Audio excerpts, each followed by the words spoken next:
everybody, welcome back to the show. This is the Mental Breakdown. I'm your host, Joey Velez. Happy Monday. I hope everybody had a nice weekend and a good start to the work week. We're a little over halfway through the year, time flies, so make sure you're enjoying each and every moment.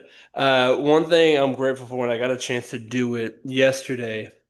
But I've been taking, I say a lot more, but maybe about once a week I'll do an ice bath on my porch. I use about 50 to 60 pounds of ice and just kind of sit in that thing for 10 minutes. And I don't know whose idea it was to do an ice bath, but I think it feels amazing. When I get out, my body feels recovered and re-energized, even though I've been sitting in freezing water for the last 10 minutes. So not only does it help my body feel a lot better, but I think it's also a nice mental challenge for me as well. Because any of you who have done an ice bath, as soon as you get in there, it's freezing and you immediately want to get out. And you tell yourself, oh no, hell no, I'm done with this. But you stick it out, you find ways to kind of redirect your attention and stay in for however long you want. And I think, while I'm grateful for it, I think it also ties into today's topic, which is the difference between quitting and giving up. I saw a quote somewhere and it says that to quit doesn't always mean to stop. It can mean choosing a new path, uh, with your eyes open. And I think, with today's society, we get a lot of rap for don't quit, never give up, things like that. So I think the first thing is to look at the definition for both. So if we're talking about the definition of quitting, that's to leave a place usually permanently. If we're talking about the sport context, it's an athlete's decision to whether permanently or temporarily discontinue participation in whatever their sport, their profession is. Whereas on the other side, giving up is, when you stop trying to do something either because it's too difficult or because you lose hope and motivation that you can power through. And I think what oftentimes holds us back is we feel like we need to have this never give up attitude, you know.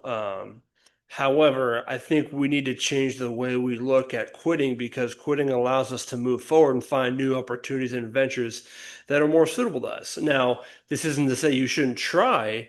Again, I think the key difference between quitting and giving up is one, you stop trying because it's too hard. So sometimes you still have to push through and do things when they're hard. However, I don't think there's any point in beating your head over a brick wall. At some point, I think it's okay to quit as long as you've put forth the effort. So I think one of those ways to make quitting a little bit easier to help kind of redefine what that is, and I think it starts with self-reflection. So what does it actually mean to quit? It doesn't always have to be a black or white thing, but I think shifting our perspective from I'm quitting to I'm choosing a different path can provide a sense of motivation to keep going in whatever new journey we're heading into.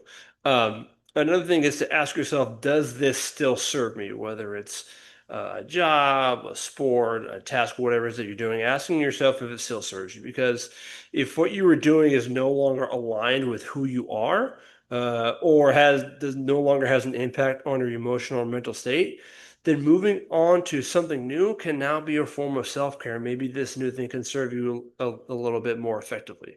Um, I think it's also important to grieve the ending. If you do make that decision to quit, it can be a painful one, because oftentimes what we're leaving behind is something that's meaningful to us. So allow yourself the space to experience those emotions that come with ending a particular sport or endeavor, to allow yourself to move on.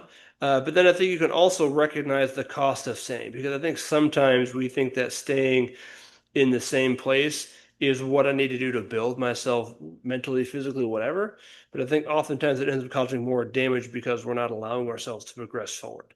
Um, but I think the last thing, so all those are related to self-reflection, but I think the last thing too, in order for you to make quitting a little bit more effective, is being able to set new goals. So once I decide that I'm going to quit whatever endeavor I'm currently in, after I go through a grieving process, well, now I need to kind of set new goals to provide a new sense of direction, to provide a new sense of motivation, to help replace that fear of quitting with a vision of what's to come. Because I think when one door closes, another one opens. So I believe that quitting isn't always a weakness. I think sometimes it's the most powerful decision that we can make because it's not an easy one.